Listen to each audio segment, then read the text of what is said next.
Hey, what's going on, everybody? It is Monday, April 17th, and we just celebrated Resurrection Sunday yesterday, and I hope you have not gone back into the tomb, and I hope that certain things that don't represent resurrection power and a resurrected life, I hope that you left those things in the tomb and that you're not going to go back and get them. One of the things that I've left in the tomb, I left messiness in the tomb.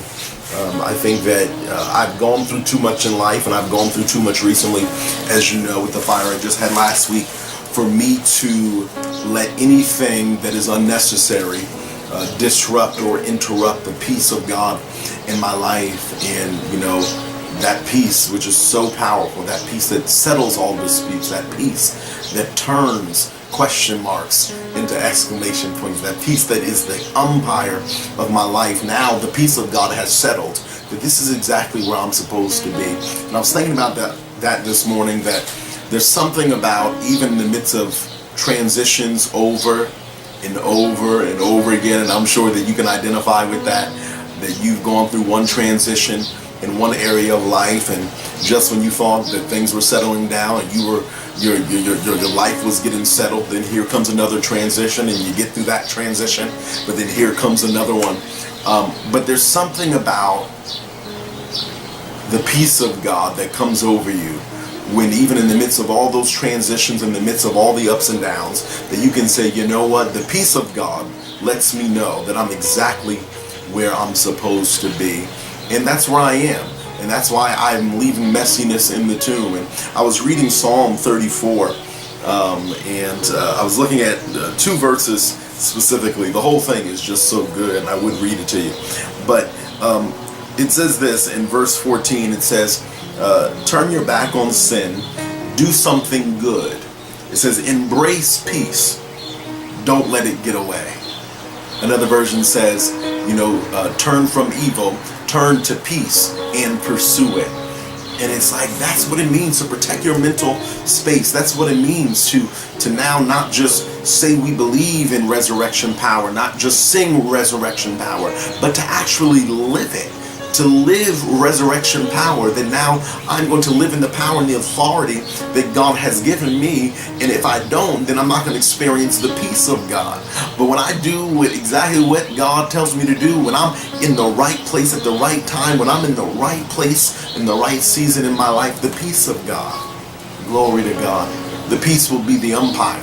So now I'm turning from before, and I'm turning to what's to come. I'm turning from before I was resurrected, before God gave me power, before God gave me dominion, before God gave me peace. I'm turning from all those things. I'm turning from what life looked like then. Whatever picture that you have painted in your mind and in your heart of what life was before, man, get rid of that picture. God has a blank canvas for you.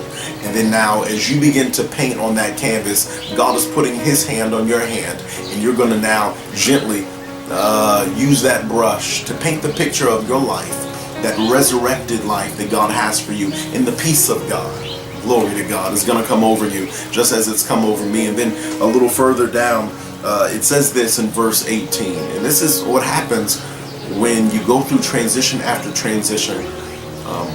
God will have you in the right place at the right time. Watch this. It says, if your heart is broken, you'll find God there.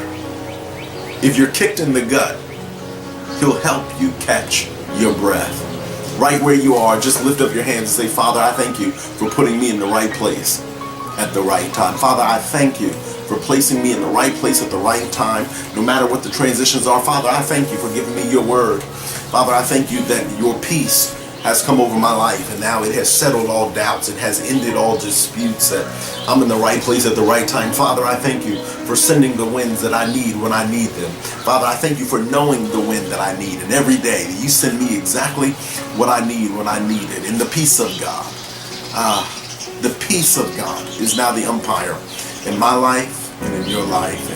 And we're going to protect our mental environment. Everything doesn't have to be messy. Everything does not have to be a problem.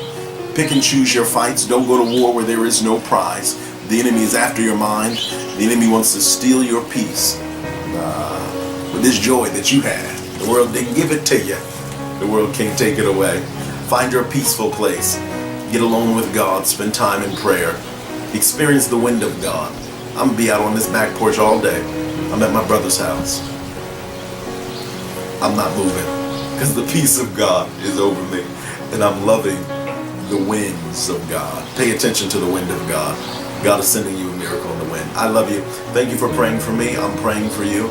I love you, and there's nothing you can do about it. Talk to you real soon. Peace.